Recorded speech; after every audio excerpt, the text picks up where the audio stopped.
All right, let's get right into it. Today, we're taking a hard look at the one thing that really separates the high achievers from, well, everyone else, and that's their mindset. This isn't about fluffy motivation. It's about the actual operating system they use for success. We're going to break it down and build a blueprint you can use, starting right now. Oof, let's just start with a punch, shall we? A quote like this is not supposed to feel good. It's designed to be a pattern interrupt, like a splash of cold water to the face. That makes you stop and really think about what you're feeding your brain every single day. Because what you consume mentally, that's what you're going to end up producing. So I got to ask, does that sound familiar? That mindless scroll, the endless feed of stuff that doesn't really add any value to your life? Is that where your time is going? This is the very first question in our audit today. And look, being honest with yourself here, that's the only way to start. And that leads us straight to the heart of the problem, really. It's what we can call the average mindset trap. It's passive, it's reactive, and frankly, it's where our true potential just goes to die. Here's a great way to think about it. Your mind is like the most powerful GPS on the entire planet. But what happens if you never actually type in a destination? It just sits there, right? Stuck in a parking lot, recalculating over and over and over, going absolutely nowhere. High achievers give their GPS a specific set of coordinates. So what is it that builds the walls of this mental prison we get stuck in? It's not really about outside forces. It's all about the language you use with yourself day in and day out, and the beliefs that language ultimately creates. Okay, now this is fascinating. Consider how straightforward this shift is. The poverty mindset says, I can't afford it. That's a statement. It's a closed door, end of story. But the high achiever mindset asks, how can I afford it? That's a question. And that question forces your brain to open up, to start searching for answers, for solutions, for a way. And this just lays it all out, right? This is the fundamental difference in approach. Most people are stuck in this one-to-one equation. I work an hour, I get paid for an hour. However, the rich and high achievers think completely differently. They focus on leverage. They buy back their own time by putting assets, money, systems, and other people to work for them. And it all starts by just refusing to let the word can't be the end of the conversation. So we've kind of diagnosed the problem, this mental prison. The question is, how do you pick the lock? Well, it's not about trying to smash the door down. It's about having the right key. And that key has two parts: a crystal clear vision and an obsession with speed. Just think about Arnold Schwarzenegger. He didn't just go to the gym. He had this incredibly vivid vision of himself winning the Mr. Universe title. And that vision transformed the pain of every single repetition into a meaningful step towards something he already saw as his own. That vision is what gives the hard work its purpose. So vision is the what, but speed is the how. Just look at this breakdown. The old way, the antiquated method, it's all about trading your time for predictable results. 19 months to write a book for a standard royalty. Okay, but the high achiever method is all about leverage.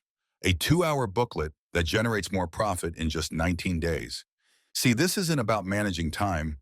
It's about compressing time. It's about understanding that perfection is the enemy of progress. And progress is what actually gets you results. And to move that fast, you have to completely change your relationship with failure. Failure is not some final verdict on who you are. It's not. It's just data. It is the raw, messy process of testing an idea. High achievers have the courage to simply turn the key and start the engine, because their vision is far more important to them than what anyone else might think. So how do you actually put all this into practice? You don't just wake up and decide to be a high achiever. It doesn't work that way. You have to install a new system. Let's call it the High Achievers Daily Audit, a non-negotiable checklist for real growth. Okay, number one, the audit starts with your target. You have to set goals. This is about giving that powerful GPS in your head a specific coordinate. A vague idea like, I want to be successful. That's like telling your GPS to just drive somewhere nice. It's totally useless. You need a clear destination. Otherwise, you're just firing arrows in the dark. Number two, take responsibility. I mean, extreme responsibility. This is a crucial shift away from being a victim to being a builder. The past is just a lesson, right? It is not a life sentence. Every ounce of energy you spend blaming something or someone is energy that you're stealing from building your future. You've got to redirect that power to right now, which is the only place you can actually make a change. Number three, this is the daily battle for all of us, self-discipline. Every single day gives you a choice. Are you going to take the hard path toward your future or the easy slide into distraction? It's that conscious decision to say no to the cheap, easy dopamine hit from a social media notification and to say yes to the deep satisfaction of making real progress. All right, number four, self-development. This is probably the simplest economic equation there is. When your learning goes up, your earning potential goes up. It just follows. And when you flatline, when you stop learning, your income and your impact will go down. It's that simple. You have to treat your mind like your most valuable asset and invest in it every day.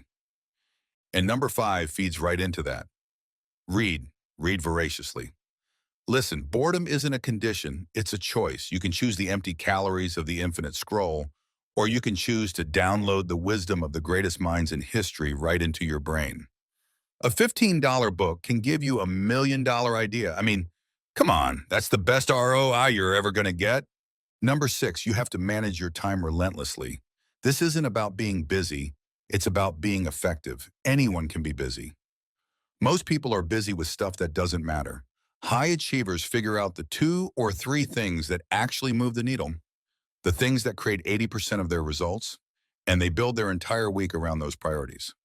Number seven, you have to take calculated risks.